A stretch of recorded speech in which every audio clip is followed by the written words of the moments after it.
கோபுரம் டிவி நேயர்களுக்கு இனிய வணக்கம். இன்று பிறந்தநாள் காணும் மற்றும் மணநாள் காணும் அத்துணை சகோதர சகோதரிகளுக்கும் எங்களது இனிய வாழ்த்துக்கள். பாபாவின் ஆசிகளோடு பல்லாண்டு காலம் நீங்கள் எல்லா வளங்களும் செல்வங்களும் பெற்று நலமுடன் வாழ வாழ்த்துகிறோம். பாபா அழைக்கிறார். அவரின் பொன்மொழிகளை கேட்பதற்காக, நம் பிரச்சனைகளை தீர்த்து வைக்கும் அற்புதமான கூட்டு பிரார்த்தனை செய்வதற்காக, மேலும் மனம் ஒருநிலைப்படவும் மனம் அமைதி பெறவும் அற்புதமான தியானம் செய்யவும் பாபா அழைக்கிறார். பாபா நம் கரங்களை பிடித்து அழைத்துச் சென்று அற்புதம் நிகழ்த்தவிருக்கிறார். வாருங்கள், பாபாவின் பொன்மொழிகளை தரிசனம் செய்வோம். என் அன்பு குழந்தையே, உன்னை நினைக்கையில் என் கண்கள் கலங்குகிறது. எனக்கு என் சாயப்பாதான் எல்லாம் என்று நீ நினைக்கும்போது பூரிப்பு அடைகின்றது. நீ கவலை கொள்ளாதே. உன் மனதில் வலியை ஏற்படுத்தியவர்கள் ஒரு நாள் அதை உணர்வார்கள். அதையெல்லாம் நினைத்து நீ வருந்தாதே. உன் சாயப்பா உனக்கு துணையாக இருப்பேன். வாழ்க்கை என்பது எல்லாம் கலந்ததுதான். போலிக்கும் நிஜத்துக்கும் வித்தியாசங்களை நீ உணர வேண்டும். எல்லோரையும் நம்பு, ஆனால் நீ நம்புகிற அளவு அவர்கள் உண்மையாக இருக்கிறார்களா என்று யோசித்துக்கொள். உன் அப்பா உனக்கான எல்லா சூழ்நிலைகளிலும் உனக்கு உதவி செய்வேன். ஆதலால் நீ எதற்கும் கலங்காதே. சாய் அப்பா எப்போதும் உனக்காகத்தான் இருக்கிறேன், இருப்பேன், இருந்து கொண்டிருக்கிறேன். உன் சாயப்பா நான் இருக்கிறேன், கலங்காதே. ஓம் சாய்ராம். பாபாவின் அற்புதமான பொன்மொழிகளை தரிசனம் செய்தோம். அடுத்த நிகழ்வு கூட்டு பிரார்த்தனை. நம் மனநலன் சார்ந்த பிரச்சனைகளுக்காகவும், உடல் நலன் சார்ந்த பிரச்சனைகளுக்காகவும் மற்றும் நம் அனைத்து விதமான பிரச்சனைகளுக்காகவும் சாய்நாதரிடம் கூட்டு பிரார்த்தனை செய்வோம். வாருங்கள், இந்த அற்புதமான கூட்டு பிரார்த்தனையை செய்வோம். பிரார்த்தனாஷ்டகம். 8 பிரார்த்தனைகள். சாந்தமான மனம் கொண்ட சாயிநாதரே, அறிவின் சிகரமே, அன்புள்ளம் கொண்டவரே, கருணை கடலே, உண்மையின் இருப்பிடமே, மாயை என்னும் இருளை அகற்றுபவரே, ஜாதி மத பேதங்களுக்கு அப்பாற்பட்டவரே, எங்களின் புரிந்து கொள்ளும் திறமைக்கு அப்பாற்பட்டவரே, அன்பின் இருப்பிடமே, ஷீரடி வாழ் இறைவனே, என்னை காப்பாற்றும், என்னை காப்பாற்றும். ஞான சூரியனே, ஞானத்தை வழங்குபவரே, பக்தர்களின் மனங்களில் உலவிடும் பரமஹம்சரே, அனைத்து நன்மைகளுக்கும் காரணமானவரே, தங்களை சரணடைந்தவரை காப்பவரே, படைக்கும் தொழில் புரியும் பிரம்மாவும் காக்கும் கடவுளான விஷ்ணுவும் நீங்களே.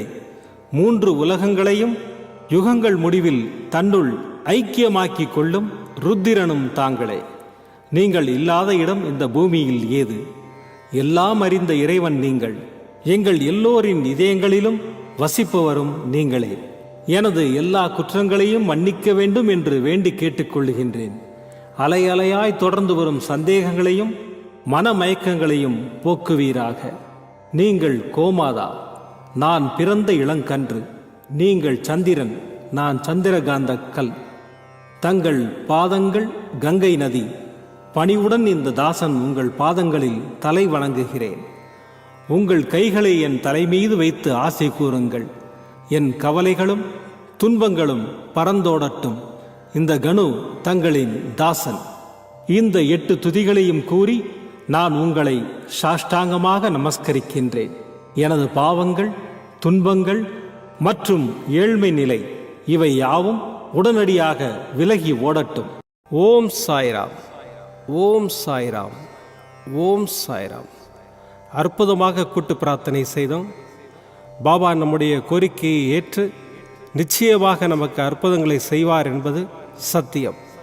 இனி கண்களை மூடி பாபாவை மனதில் நிறுத்தி பாபாவின் அற்புதமான சக்தி வாய்ந்த மந்திரத்தை அனுபவிப்போம்.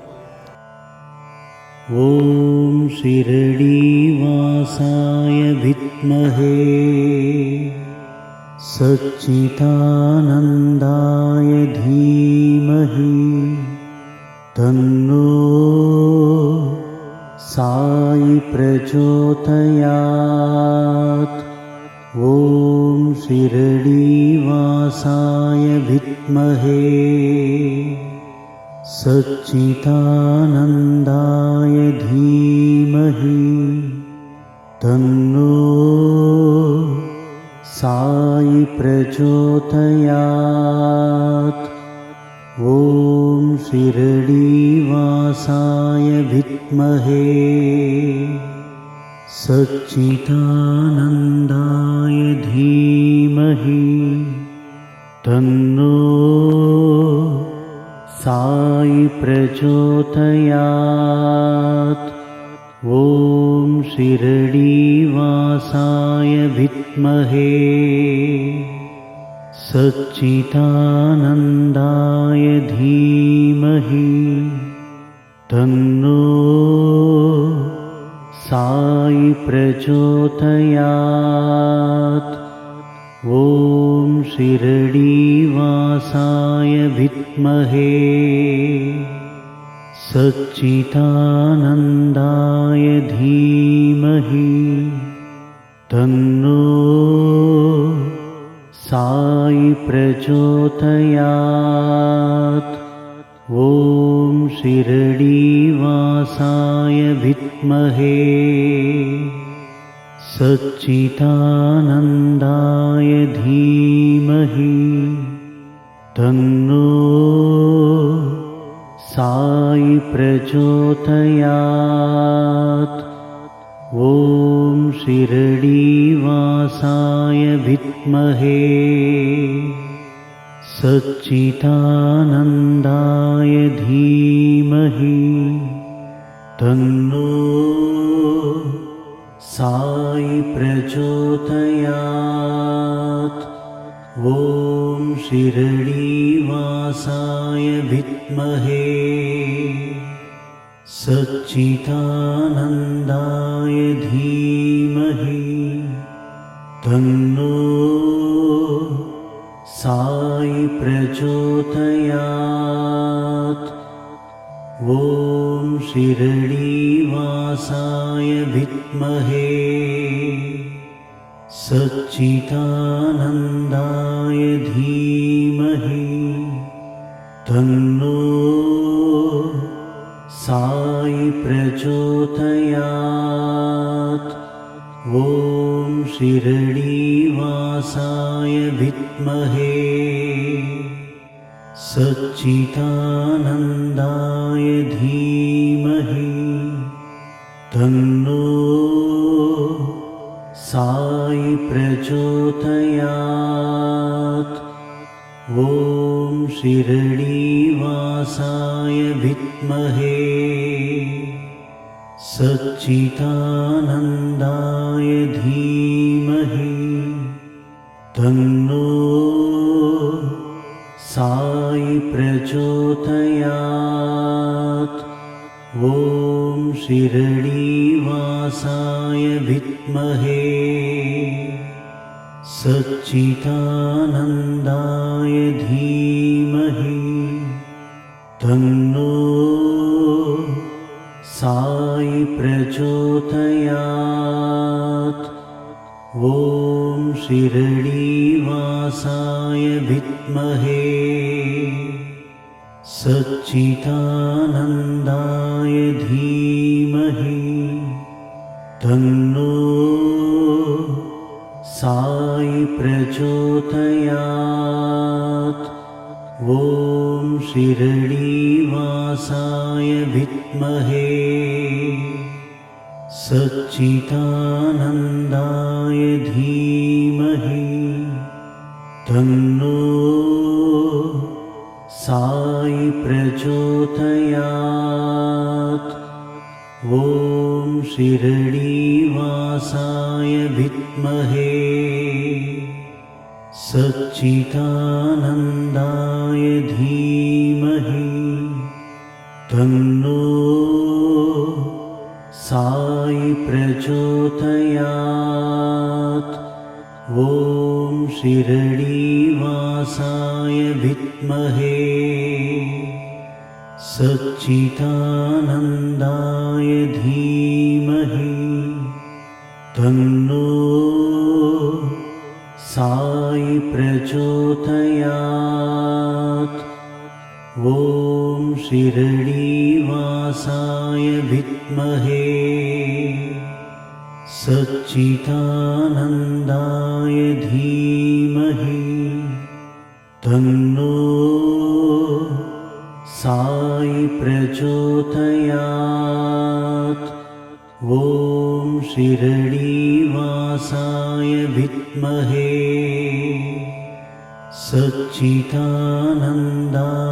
धीमहि तन्नो साई प्रचोदयात्। ॐ शिरडीवासाय विद्महे सच्चिदानन्दाय धीमहि तन्नो साई प्रचोदयात्। ॐ शिरडीवासाय विद्महे सच्चिदानन्दाय धीमहि तन्नो साई प्रचोदयात्। ॐ शिरडीवासाय विद्महे सच्चिदानन्दाय धीमहि तन्नो साई प्रचोदयात्। ॐ शिरडीवासाय विद्महे सच्चिदानन्दाय धीमहि तन्नो साई प्रचोदयात्। ॐ शिरडीवासाय विद्महे सच्चिदानन्दाय धीमहि तन्नो साई प्रचोदयात्। ॐ शिरडीवासाय विद्महे सच्चिदानन्दाय धीमहि तन्नो साई प्रचोदयात्। ॐ शिरडीवासाय विद्महे सच्चिदानन्दाय धीमहि तन्नो साई प्रचोदयात्। ॐ शिरडीवासाय विद्महे सच्चिदानन्दाय धीमहि तन्नो साई प्रचोदयात्। ॐ शिरडीवासाय विद्महे सच्चिदानन्दाय धीमहि तन्नो साई प्रचोदयात्। ॐ शिरडीवासाय विद्महे सच्चिदानन्दाय धीमहि तन्नो साई प्रचोदयात्। ॐ शिरडीवासाय विद्महे सच्चिदानन्दाय धीमहि तन्नो साई प्रचोदयात्। ॐ शिरडीवासाय विद्महे सच्चिदानन्दाय धीमहि तन्नो साई प्रचोदयात्। ॐ शिरडीवासाय विद्महे सच्चिदानन्दाय धीमहि तन्नो साई प्रचोदयात्। ॐ शिरडीवासाय विद्महे सच्चिदानन्दाय धीमहि तन्नो साई प्रचोदयात्।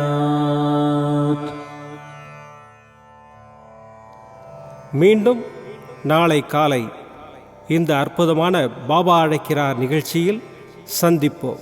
நன்றி, வணக்கம். விதம் விதமான பக்தி நிகழ்ச்சிகளை உங்களுக்காக தந்து கொண்டிருக்கிறது உங்கள் கோபுரம் டிவி. உங்களுக்கு பிடித்த நிகழ்ச்சிகளை லைக் செய்யுங்கள், உங்களுக்கு பிடித்த மாணவர்களுக்கு ஷேர் செய்யுங்கள். மேலும் சப்ஸ்கிரைப் செய்வதோடு மட்டுமல்லாது அருகில் இருக்கும் பெல் பட்டனை கிளிக் செய்து கோபுரம் டிவி நிகழ்ச்சிகளை உடனுக்குடன் தெரிந்து கொள்ளுங்கள். மற்றும் ஒரு மகிழ்ச்சியான செய்தி, கோபுரம் டிவி ஆப்பை கூகுள் பிளே ஸ்டோரில் ஃப்ரீ டவுன்லோட் செய்து கோபுரம் டிவி நிகழ்ச்சிகளை தொடர்ந்து கண்டுகளியுங்கள், பாருங்கள், ரசியுங்கள், பரவசமடையுங்கள். gopuramtv.com பக்தி பக்திமயம்.